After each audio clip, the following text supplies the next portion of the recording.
বাংলাদেশের ইতিহাসের সফলতম ক্রিকেটার সাকিব আল হাসান অবসরের ঘোষণা দিয়েছেন। গত জুনে টি-20 বিশ্বকাপেই খেলেছেন নিজের শেষ টি-20 ম্যাচ।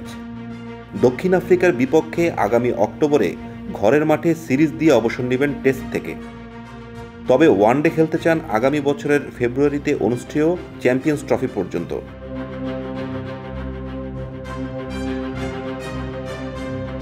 বৃহস্পতিবার কানপুর টেস্টের আগের দিন সংবাদ সম্মেলনে নিজের এই সিদ্ধান্তের কথা গণমাধ্যমে জানিয়েছেন সাকিব।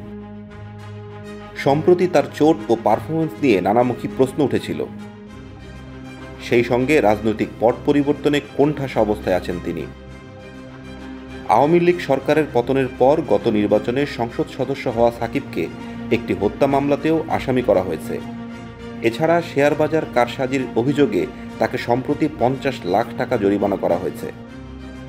বৃহস্পতিবার কানপুরে নিজের অবসরের পরিকল্পনা জানিয়ে শীর্ষ এই তারকা বলেছেন, দেশে নিরাপত্তা পেলে ও খেলার পর দেশ ছাড়ার নিশ্চয়তা পেলে দক্ষিণ আফ্রিকার বিপক্ষে খেলতে পারবেন তিনি।